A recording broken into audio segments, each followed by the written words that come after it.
निगरामी अस्सलामु अलैकुम वरहमतुल्लाहि वबरकातुहू। सीधी बात के ताज़ा तरीन प्राइम टाइम में आप लोगों का इस्तकबाल है। निगरामी में अंसार अज़ीज़ नदवी इस वक्त आप लोगों के सामने कुछ अहम तरीन ख़बरें, कुछ वायरल वीडियोस और कुछ तनकीदी तज़किये लेकर के हाजिर हुआ।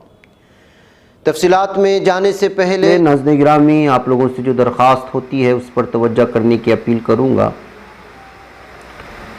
ईद उल फित्र की छुट्टियों के बाद नाज़रीन गिरामी एक बार फिर आपकी खिदमत के लिए हाजिर हैं और सबसे पहले इस वक्त पूरे भारत में जिस खबर को लेकर के हंगामा मचा हुआ है वो आप लोगों के सामने है। मुसलमानों के साथ, भारतीय मुसलमानों के साथ नाइंसाफ़ी का जो सिलसिला 2014 से शुरू हुआ था वो अपनी इंतहा को पहुंच चुका है, अपनी पीक पर है। रास्तों पर नमाज पढ़ने को लेकर के एतराज़, त्योहारों में मसाजिद के सामने गुंडागर्दियाँ, छोटी छोटी बात को लेकर के राह चलते तन्हा मुसलमानों पर हमले, हिंदुत्व दहशतगर्दों की जानिब से अपने लिए आवाज़ उठाने वाले, एहतिजाज करने वालों को फसादी कहते हुए उनको घरों पर बुलडोज़र चलाना, उनको बेघर करना, फसाद के नाम पर मुसलमानों के घरों को तबाह बर्बाद करना, आग लगाना, मुस्लिम महल्लों में घुस कर के मुसलमानों के प्रॉपर्टीज़ को आग लगाना जिसमें इंतज़ामिया भी बराबर की शरीक होती है। फिर उसके बाद किसी मस्जिद पर दावा ठोक देना, अदालत का दरवाज़ा खटखटाना, फिर जो है सर्वे के नाम पर मस्जिद में ताला लगा देना, 3 तलाक के नाम पर हंगामा मचा कर के नए कानून बनाना, मुसलमानों की शरीयत में घुस करके उनको दीन और ईमान से दूर करने की कोशिश करना, कसरत औलाद के नाम पर झूठा दावा करते हुए अलग तरह से गैर मुस्लिम अक्सरियती आबादी में इश्तिबाह की हालत में मुसलमानों को पेश करना, या फिर लव जिहाद का नाम लगाकर के तन्हा मुसलमानों को मारना पीटना, मुस्लिम लड़कियों को, मुस्लिम ख़वातीन को फंसाने के लिए अलग अलग तरह का लालच देना, हिंदुत्व और बीजेपी लीडरान की जानिब से मुख्तलिफ इलाक़ों में मुस्लिम मुखालिफ बयानबाजियाँ करते हुए इक़्तिसादी बायकाट और माशी बायकाट के नारे लगाना और उसकी अपील करना। अब ये पूरी तरह इंतहा को पहुँचते हुए मुसलमानों की जगहों को कब्ज़ा करके, उनके कब्रिस्तान पर कब्ज़ा करके, उनके मस्जिदों पर कब्ज़ा करके, मदारिस पर कब्ज़ा करके, उनके चलने वाली यूनिवर्सिटीज़ को पर कब्ज़ा करने की इस वक्त मरकज़ी हुकूमत की जो नापाक साजिश थी वो उसमें कामयाब होते हुए नज़र आए, बल्कि वो कामयाब हो चुके हैं और वक्फ तरमीमी बिल लोकसभा में मंजूर हो चुका है। जैसा कि आप लोग जानते हैं इसकी हिमायत में कल 288 वोट डाले गए, मुखालिफत में 232 वोट पड़े, अपोजिशन की तमाम तरमीमात सौती वोट से मुस्तरद हो गई। नीतीश और नायडू ने सरकार का साथ दिया, मुसलमानों के साथ गद्दारी की। अब बिहार में मुसलमान नीतीश का साथ देंगे या किसी और पार्टी का साथ देंगे, नीतीश का जो खुल्लम खुल्ला साथ देगा वो गद्दारों में शामिल किया जाएगा। इस बात को भी सामने लाने की ज़रूरत है। आंध्र प्रदेश में नायडू का जो साथ देगा वो गद्दारों में शामिल होगा या मुनाफिकों में शामिल होगा या जो कुछ है। अगर वहाँ रियासती सतह पर मुसलमानों का नायडू किसी भी अंदाज में अगर सपोर्ट कर रहे हैं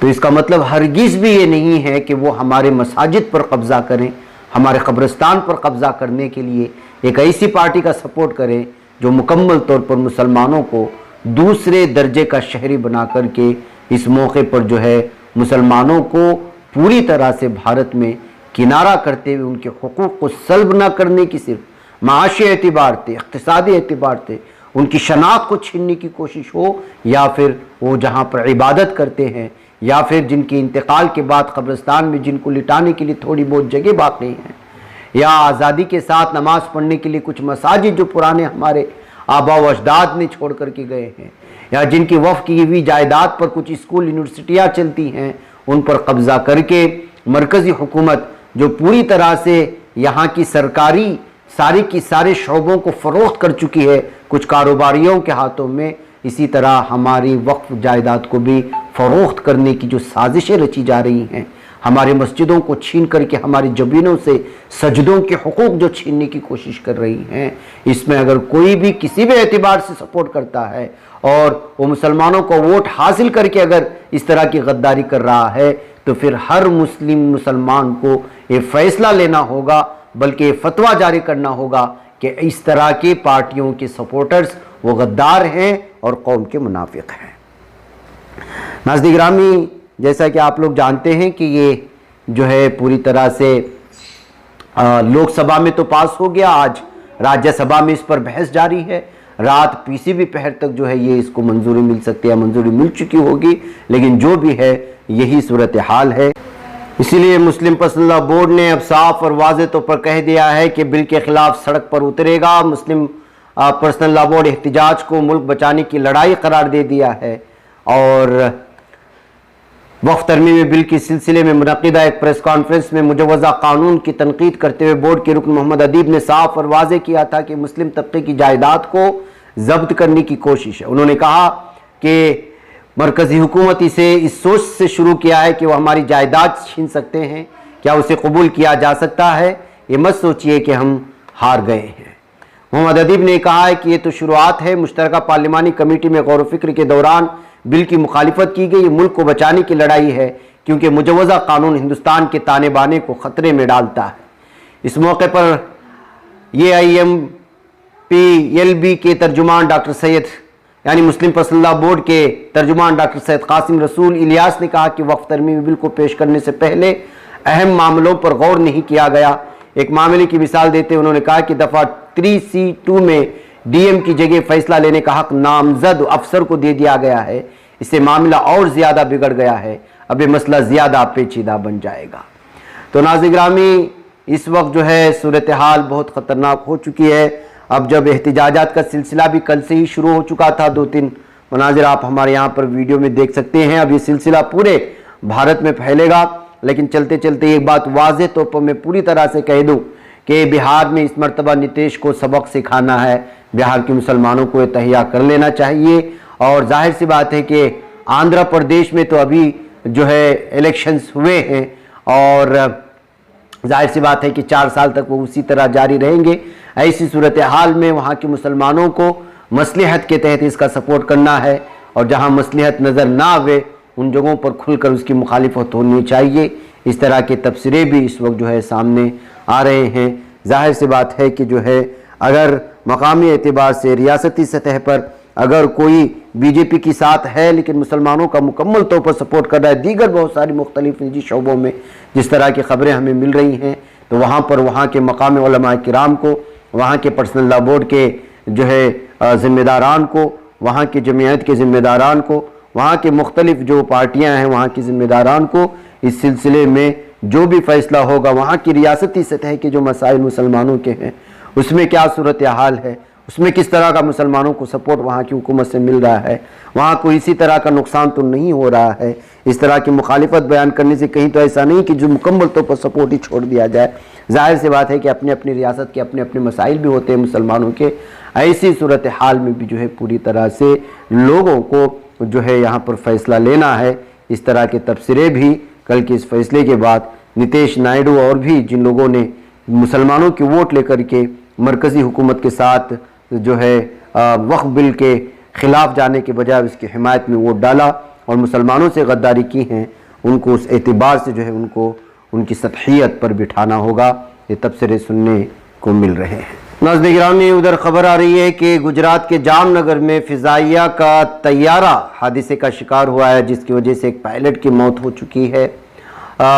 दरअसल सुरुड़ा गांव में तरबियत मिशन के दौरान हादसे का शिकार हुआ। हादसे में एक पायलट की मौत हुई जबकि दूसरा जख्मी है जिसका इलाज अस्पताल में चल रहा है। हादसे के बाद तैयारा कई टुकड़ों में तकसीम होकर दूर तक जा गिरा। इस दौरान इलाके में धुएं का गुबार फैल गया और आसपास शदीद आग लग गई है। इधर नाज़रीन गिरामी, अमरीकी टैरिफ आयद होने के बाद हिंदुस्तानी शेयर बाज़ार में बकवाली सेलिंग जारी है। बाज़ार के अहम इंडेक्स में लगातार बकवाली है। ताज़ा खबर के मुताबिक सेंसेक्स 300 पॉइंट्स गिरकर 76,311 पर कारोबार कर रहा है। वहीं NSE निफ्टी 77 पॉइंट्स की गिरावट के साथ 23,255 पर कारोबार कर रहा है। यानी कि नाज़रीन गिरामी, अमेरिका की जानिब से लगाए जाने वाले टैरिफ यानी टैक्स में जो बढ़ोतरी हुई है उसको लेकर के लगातार हिंदुस्तान में जो है बहुत ज़्यादा निफ्टी में भी नुकसान पहुंचाया है और हिंदुस्तानी बाज़ार में इसका लगातार असरात नज़र आ रहे हैं। वहीं पर जो है कनाडा में भी तनाव का सूरत हाल है। डोनाल्ड ट्रंप के नए टैरिफ की वजह से वज़ीर आज़म मार्क कार्नी ने इस बात पर जो है इस वक्त इजहार तशवीश किया है। डोनाल्ड ट्रंप इंतज़ामिया ने तारिकीन वतन की अमेरिका में स्मगलिंग को रोकने में कनाडा के किरदार पर सवाल उठाया। इस वजह से अमेरिका के फेनेटाइल, स्टील, एल्युमिनियम और ऑटोमोबाइल पर महसूलात बरकरार रखे हैं। अमेरिका ने कनाडा पर इन अशिया पर 25% टैरिफ लगा दिया है जो उनके आज़ाद तिजारती माहदे के तहत नहीं आते। तहाँ अमेरिका दवासाजी, लकड़ी और सेमी कंडक्टर मसनूआत पर इजाफी महसूलात आयद करने पर गौर कर रहा है। इसकी वजह से अमेरिका के 3 बड़े तिजारती शराकतदार मैक्सिको, चीन और कनाडा इस टैरिफ पॉलिसी से मुतासिर होंगे। तो वहीं भारत पर भी इस वक्त बुरी तरह से असरात मुरतब हो रहे हैं, जिसको लेकर के ट्रंप के इस फैसलों को लेकर के लगातार तनकीद हो रही है। नाज़रीन गिरामी, एक तरफ म्यांमार में हलाकतों की तादाद जिस तरह से इसमें इजाफा होता जा रहा है, बेहतर अंदाज में जानते हैं कि जो है म्यांमार में 28 मार्च को आए ज़लज़ले ने जो तबाही मचाई थी, उसके बाद राहत और बचावकारी का अमल जारी है। अब तक 3,000 से ज़्यादा हलाकतों की खबरें सामने आ चुकी हैं। उसके बाद एक बार फिर वहाँ पर जो है ज़लज़ले के झटके महसूस किए गए। अब खबर ये आ रही है कि इस दरमियान जापान में खौफनाक ज़लज़ले की इत्तलात मौसूल हो रही। बताया जा रहा है कि जापान केशु जजीरे में ज़लज़ले के 3 झटके महसूस किए गए। कौमी ज़लज़ला साइंस मरकज़ के मुताबिक 2 अप्रैल की शाम जापान के क्योशो में रेक्टर पैमाने पर 6.0 शिद्दत का ज़लज़ला आया। इस ज़लज़ले से लोग घबरा कर घरों और इमारतों से बाहर निकल गए। फिलहाल किसी बड़े नुकसान की खबर नहीं मिली है, लेकिन लोगों में दहशत का माहौल है। काबिल ज़िक्र है कि जापान मुमकिन ज़लज़ले वाले इलाके में है जिसे पैसिफिक रिंग ऑफ फायर कहा जाता है। यही वजह है कि अक्सर ज़लज़लों के झटके महसूस किए जाते हैं, लेकिन ताज़ा ज़लज़ले ने लोगों को ज़्यादा खौफजदा कर दिया है, क्योंकि म्यांमार में ज़लज़ले की तबाही सभी के पेश नज़र है। मीडिया रिपोर्ट्स के मुताबिक ज़लज़ले का मरकज़ क्योशो के जनूबी इलाके में था। कई सेकंड तक वहाँ के लोगों ने ज़लज़ले के झटके महसूस किए। हालांकि जापान के महकमे मौसमियात ने अब तक सुनामी से मुतालिक कोई अलर्ट जारी नहीं किया है, लेकिन म्यांमार में जो हलाकतों की तादाद है वो 3,000 के बाहर हो चुकी है।